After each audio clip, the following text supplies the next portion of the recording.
Slava Ukraine and glory to the heroes. I'm Darina Tkachenko from the heart of Ukraine. The war in Ukraine continues to redefine global geopolitics with audacious attacks like Operation Spider's Web and the recent Crimean bridge strike, as the country ramps up its mobilization and civil defense in the face of Russian aggression. Today, we'll analyze these key events and their impact on the conflict and international security. This is Deep Dive. Stay tuned for a fascinating discussion. Subscribe and share this video on your social media. We're UATV Español. We're on Facebook and YouTube.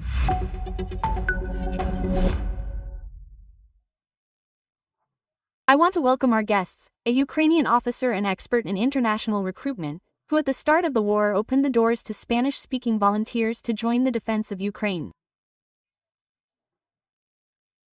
Mr. Avtonom, Slava Ukraine. Slava, good morning, very good morning. And we're also joined by an expert in civil combat defense with extensive experience in community resistance strategies, Alberto Cortez from Bolivia. Slava Ukraine. Slavo, it's a pleasure, very well. Today, the truth is that I am accompanied by two strong men and it is not so scary because after all the events, everything is expected, right? Yes. Well, let's move on to the first topic. On May 1, 2025, Ukraine launched Operation Spider's Web, a coordinated attack with FPV drones from containers transported in trucks, against Russian airbases. Exactly. Ukrainian drones simultaneously attacked several strategic aviation bases of the Russian Federation, striking the air component of the Russian nuclear triad.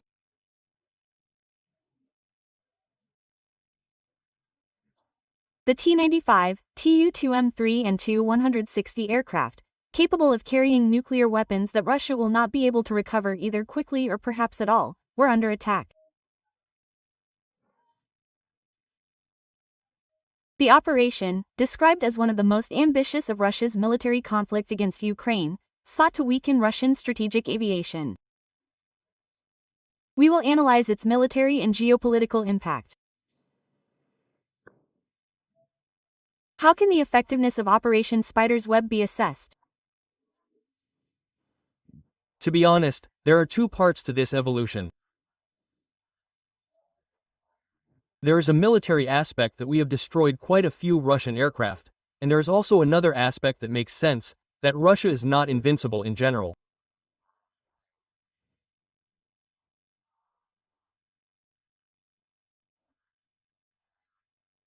And for us, for our fighters, for internal Ukraine, and for the people who are in the occupied territory, it is very important to know that we can fight, and our fight continues, and we are causing so much damage to Russia, and Russia is now invincible against the whole world.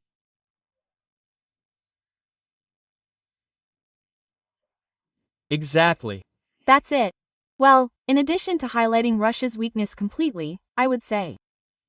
Completely, not so much. There is also the possibility of renewing these aircraft, some of them, but some are already completely destroyed.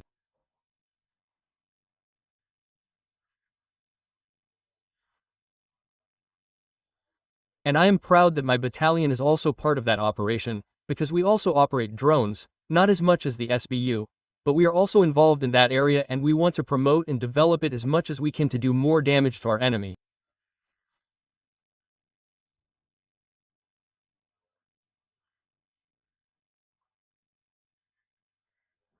Of course, Russia is also not wasting any time and will recover these losses, but we continue forward and I think you will soon know that there will be other special operations in that area.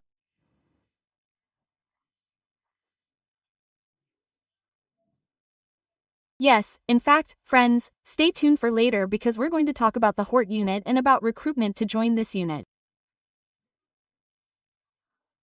So stay tuned. Alberto, what was your reaction when you saw what happened with Operation Spider's Web? Oh, joy. Logically, we can hit hard too. Oh, the thing is that operations like this are much more allied to the military. Oh, all the people who have stayed in Ukraine are the people who are going to fight until the end. All those who wanted to leave have already left. So, all those who stayed are the ones who want to continue fighting, and for them it's an encouragement, it's an internal strength to be able to continue fighting. It's like the light to which they have to go, right? So that this can end once and for all. Perfect. And how can you describe it in simple terms? What exactly was this operation?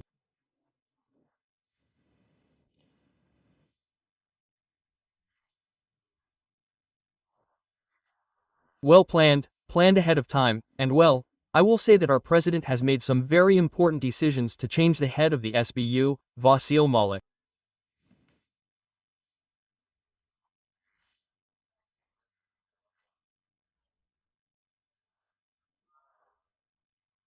Mr. Basil Maluk is a very powerful and very intelligent person, and he planned this operation in great detail, and they have carried it out without losses and without failure.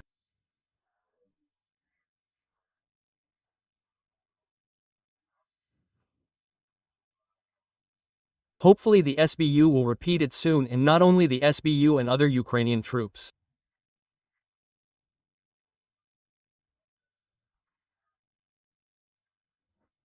What happens is that this was a big surprise for the Russians because suddenly they realized that the drones are already appearing, I don't know where.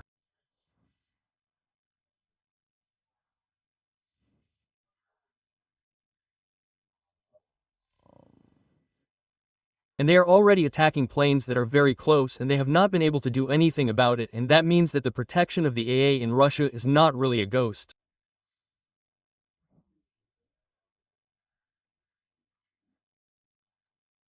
That is why if we use some long-range drones, we will have success, and soon, surely, and you know this because they are dedicated precisely to that.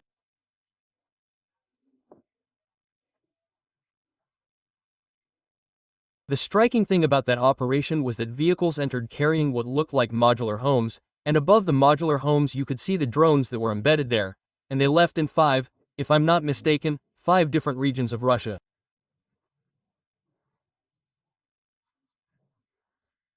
5 or 6 distant regions, as you can see.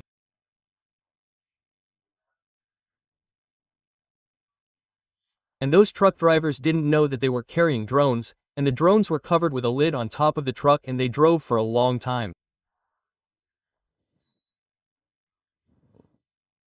Something similar happened in history, in addition to the Trojan horse. Not exactly, but to be honest, that wasn't the first attempt to attack Russian planes.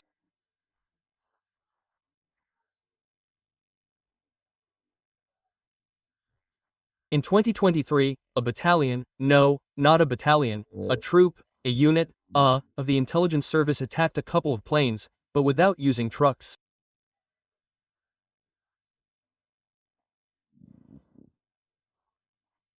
Sure, but that was the first. They walked 6,600 kilometers on foot, they carried out that operation, they destroyed 3, they completely destroyed 1 plane, and they damaged 2 planes.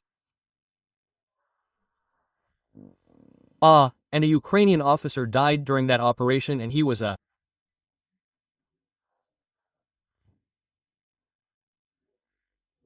hero of Ukraine.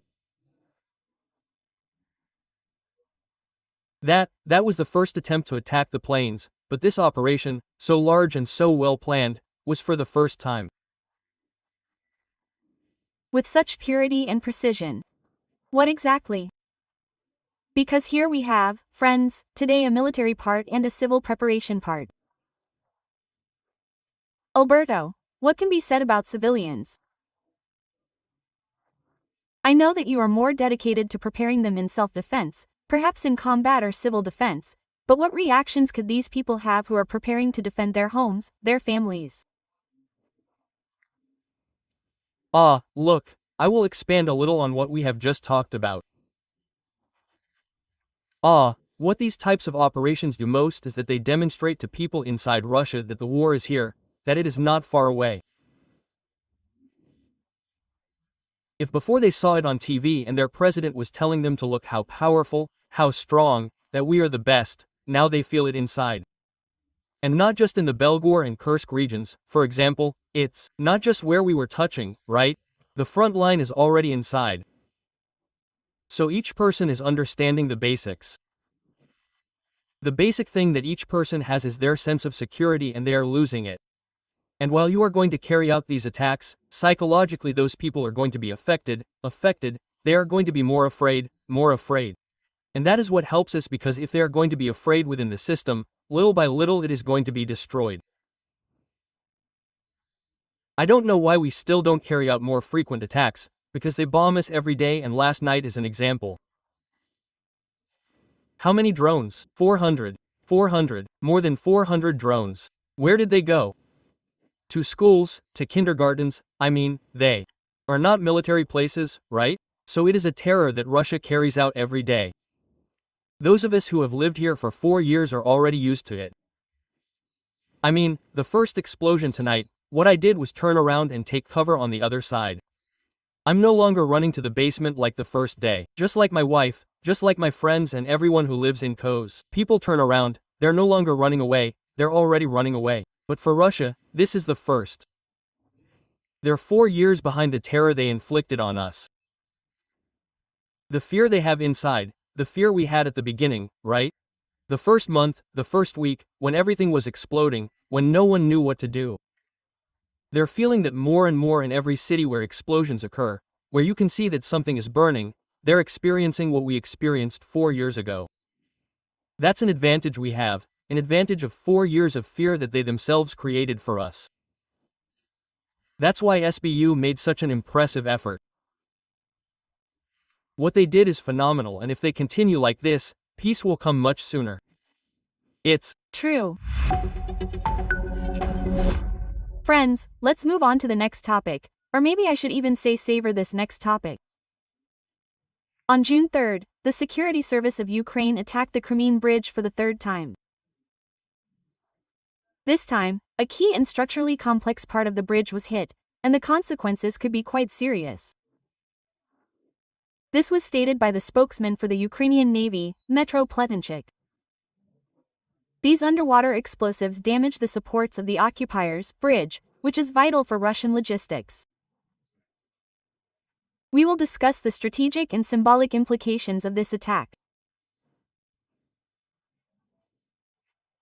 So, what can be said about this strategic impact on the bridge that I think many, and not only in Ukraine, were expecting to happen? okay, right? That was the third attempt we made to destroy that bridge.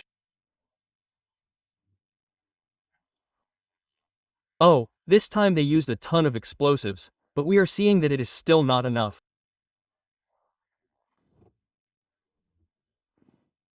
This operation, as we can see, was also successful again due to the use of drones.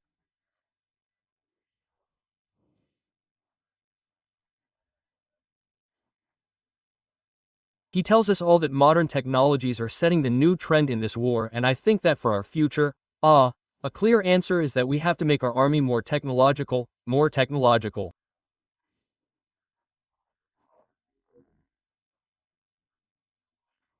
That's what we can study for ourselves, for everyone. We are demonstrating with this operation that Crimea is our land, and we are going to fight for this land until the end, until we will not return it.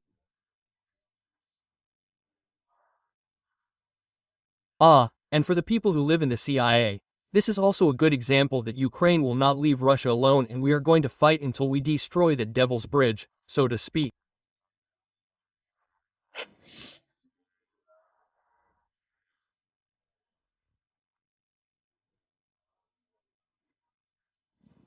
And as in the strategic area for the Russian army, it is a logistics channel that must be cut off so as not to cut off supplies to the Russian army that is in Crimea, and that is also attacking our troops from Crimea.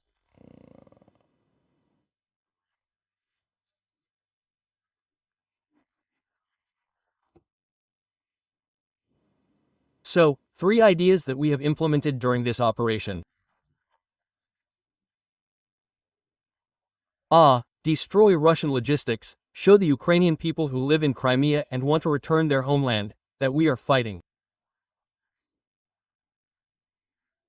And for us, it's a good example that technology is going to win. What's it called? The Russian Orthodox Army. Of course, they're also trying to reach our level and sometimes they get better, but we're in technological competition with them and that shows.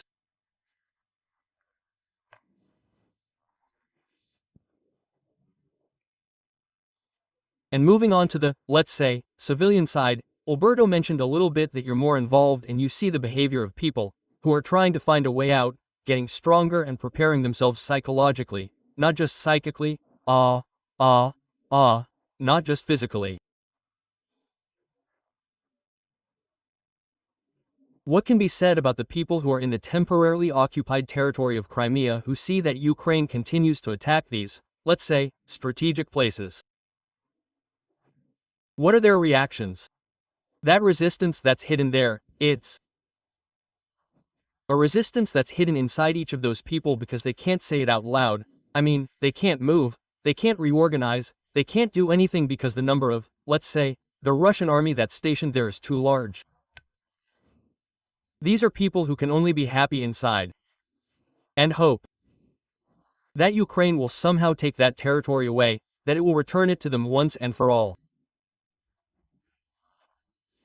I know many people from Crimea who moved from there and had hotels, sports complexes, and homes, and now Russian soldiers have taken everything from them.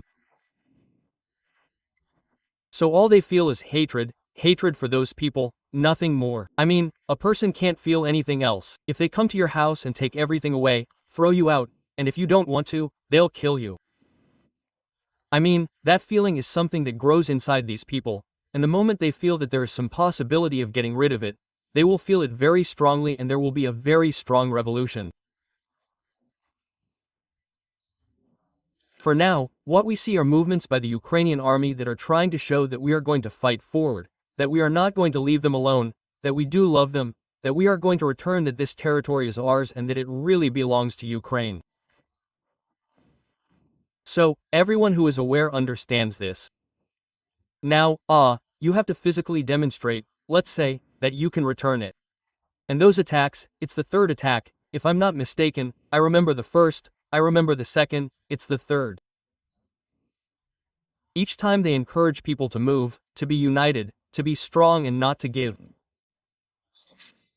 up. Yes, not to give up and continue living, to continue fighting.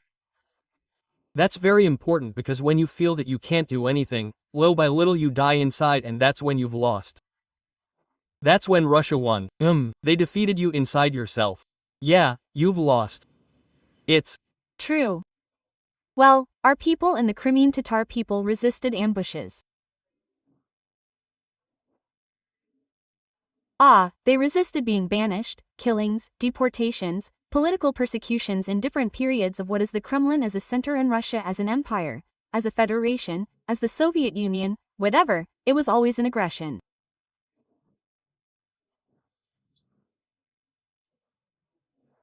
What can be said about this latest operation that we are talking about, regarding the attack on the bridge that is being built in Crimea? Regarding international reactions, this puts us in the context of these negotiations that are taking place or the evidence of these negotiations. Ukraine is open, but Russia seems to be playing a game. What position does this put us in regarding these negotiations?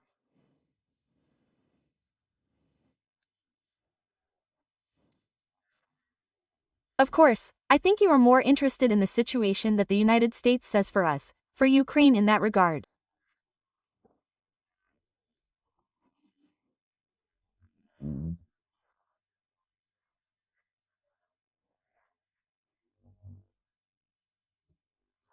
Donald J. Trump has already said that we are children playing with this war and he is losing control of Ukraine because Ukraine has already suddenly entered that war and we are already planning this war in our favor.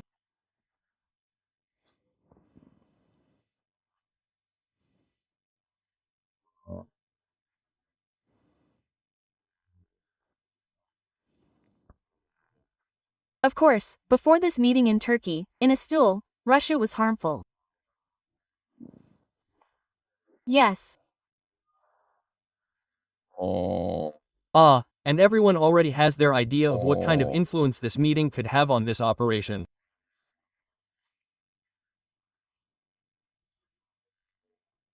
Of course, here we demonstrated our strength. We demonstrated that we are going to fight for our land and for our people until victory.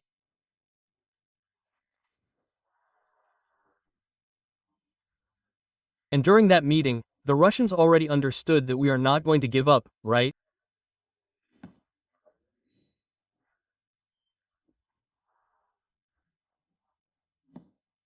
We have the strength, and if they want to sign an agreement with us, then they have to agree that we are not weak and we are already prepared for this war.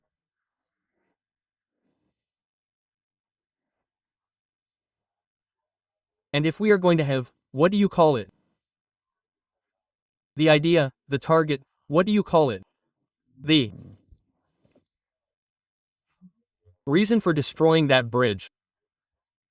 We are going to destroy that bridge. And no one in this world can say no or yes. We are going to do it by our own decision. Okay. And also, more and more we see that we have international support, in addition to. But since Russia only understands strength, then we have to continue giving it our all. That's true, absolutely.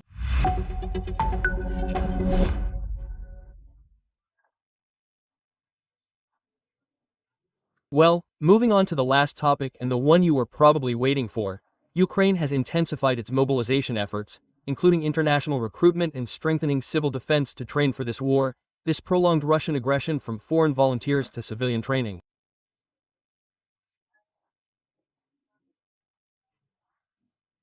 We will explore how these strategies sustain Ukrainian resistance. I propose to start with the following recruitment information for all those interested in coming to support the Ukrainian cause.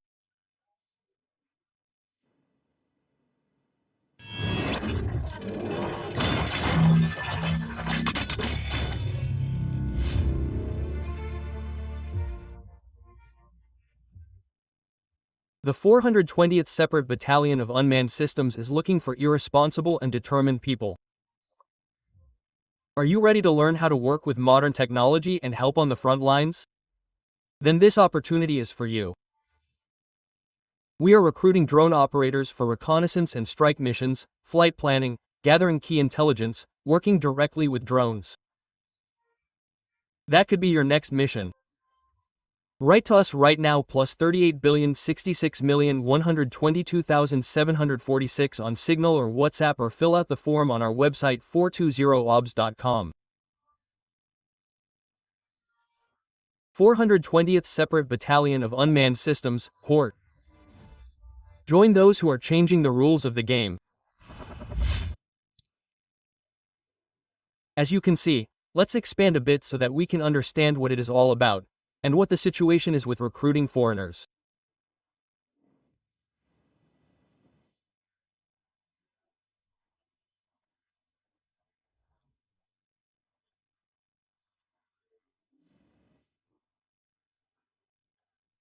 Okay, I'm going to talk first about the general changes that our president, the head of the army, has made to the defense and attack system, now putting in place temporary military organizations for permanent armed corps.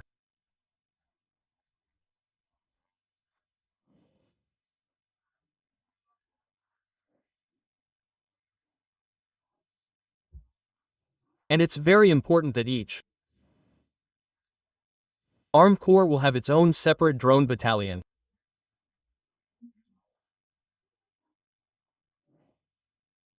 And now we're going to form these battalions, and that's why we're looking for new recruits and volunteers to take part in our battalions.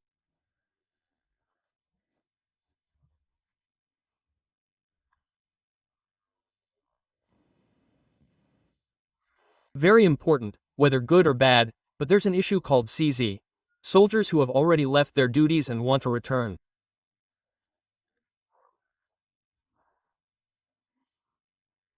to their service.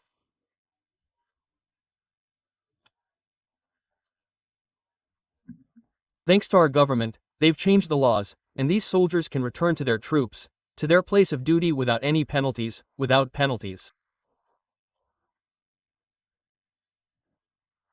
Yeah. And now sanctions. Without sanctions, right?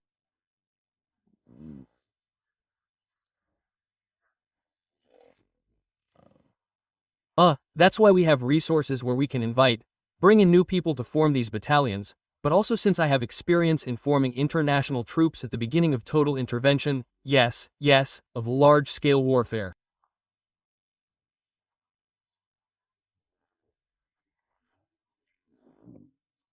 Of large-scale warfare. I want to repeat this experience now by forming drone battalions. For the sole use of drones, because from the beginning we have formed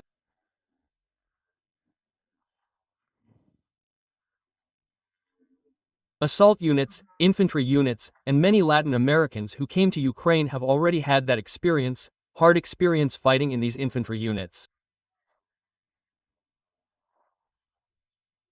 Now I want to invite those people or invite more people from countries that want to join the Ukrainian army to take part in drone pilot battalions.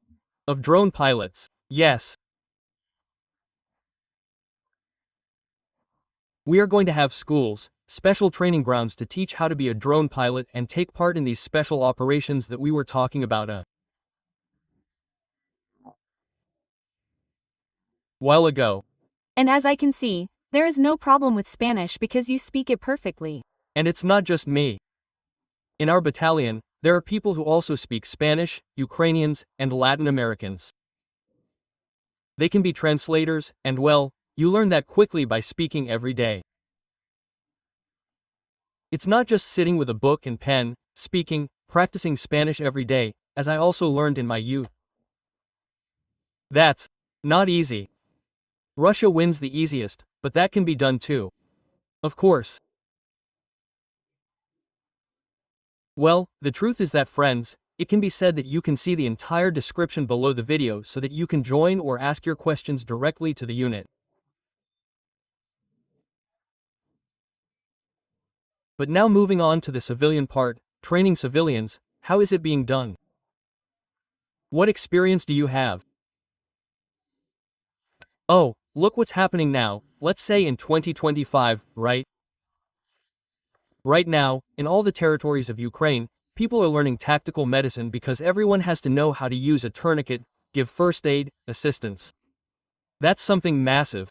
I mean, that's something that's already started to become very common. There are many people who, instead of going to the movies, go to learn how to cover a wound every weekend. And that's very good, people are becoming more aware. Oh, the way of thinking is changing. They're more intelligent, yeah. If before, when there were explosions or something, attacks, air missiles, people didn't know what to do, they didn't know where to go, now they have it. Everyone has their own first aid kit, how do you say it? Oh, their first aid kit, yes. The special one, yes, with everything they need. We have them in the car and at home. Everyone has 2, 3. In their car, in their pocket. And you see that in young people. You see kids who are 15, 18 years old. It's true. Everyone is prepared. They know what they have to do and that's very good, right? Oh, the three-walled situation, right? They know how that's taught in schools and it's already in kindergartens. I've seen that they're already showing them where they have to hide in case something happens. In other words, from least to greatest, they're already aware that they're living in a war. I don't know how to explain it to people who haven't felt it because it's very difficult, isn't it? Living in a state of constant fear. I mean, every person who lives in Ukraine knows that their life could end at any moment. I mean, each one of us is ready for that. They stayed here consciously and they stayed to fight and stay at home.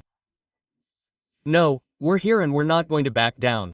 So they're getting ready. And that mindset, that way of thinking belongs to everyone. In other words, it's like a united people who are learning, analyzing, getting smarter, and getting stronger every day. With every attack that Russia is now carrying out on the Ukrainian people, it's making them stronger. They don't realize it, they want to scare people, but the scared ones have already left, and there are no more scared people. Here, those who are fighting have remained. So, every time an attack comes, what do? They make us angrier because it makes you angry.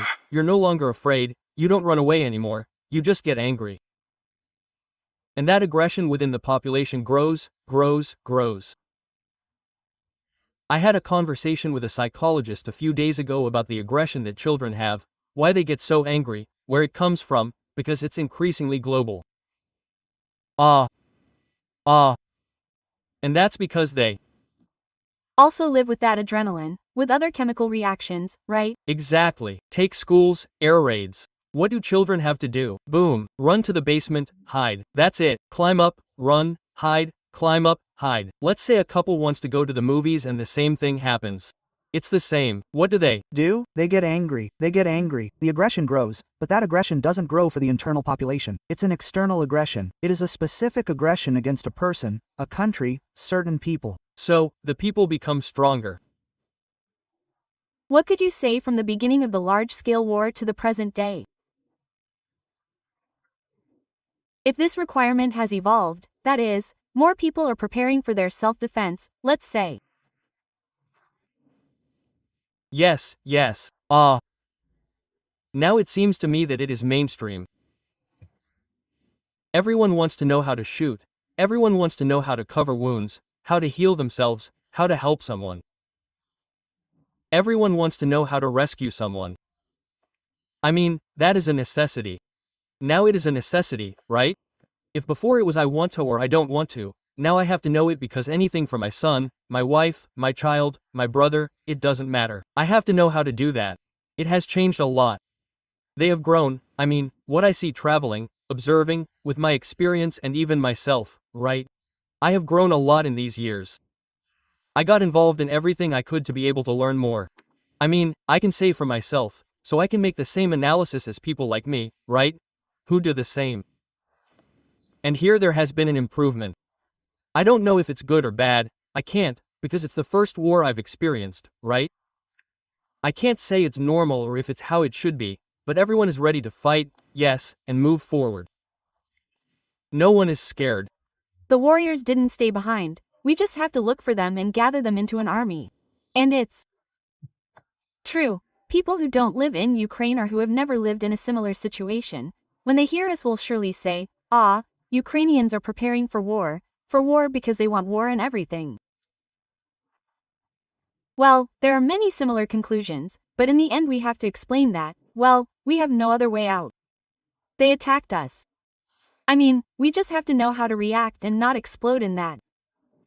And we have to be prepared for guerrilla warfare too. War and internal guerrilla warfare. Can be internal. It can be from groups, it can be internal. Prepared for everyone. I can add. The airstrike. Exploded very close to my house, at my friend's house. Everything there was destroyed. Cars, houses, windows, dead people. In the morning you wake up, go downstairs and say, "Good morning, sir. Good morning, ma'am. How are you? How did it go?" Quote, it's as if nothing had happened, right? I mean, war is something normal. Now, it's something common. And it's also a disaster. And that's the disaster at the same time. It's perhaps a self-defense system too. Yes, because psychologically we've already broken the first thing we have, self-defense. It's fear. It has to be in every person. Every person has to feel fear. It's normal. We've lost it. We're all sick. Because when we're attacked we have to hide, we don't hide. I think that's how they train the military, right?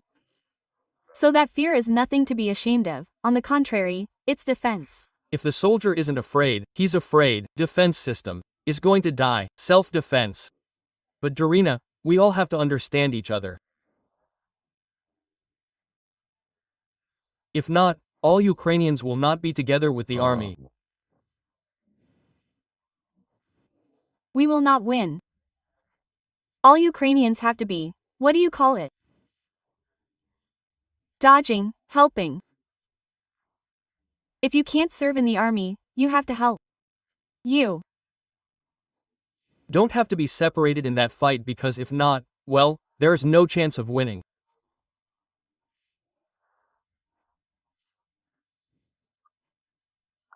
And I am proud of our homeland and our people who until the end we are united, and as the saying goes, a united people will never be defeated. Exactly, that is. Good. And it is true, in Ukraine they say that if you do not serve in the military, if you are not in the service, then you are there to serve, you must help. That is true. Well, thank you very much. Thank you very much for your participation. Thank you very much for helping in this analysis, because in the end there are people who are outside Ukraine and who want to understand, they question us and that is fine. We have to question things, we have to analyze and not just receive the information as it is. Thank you very much, Slava Ukraina. Thank you. Thank you for inviting me. Well, I'll leave you alone. I'm Darina Tkachenko and we were discussing with alias Avtonom, a Ukrainian officer and expert in international recruitment, and Alberto Cortez, a Bolivian expert in civil combat defense. We discussed key Ukrainian attacks and civil defense and mobilization strategies. Ukraine is strong. Ukraine will win.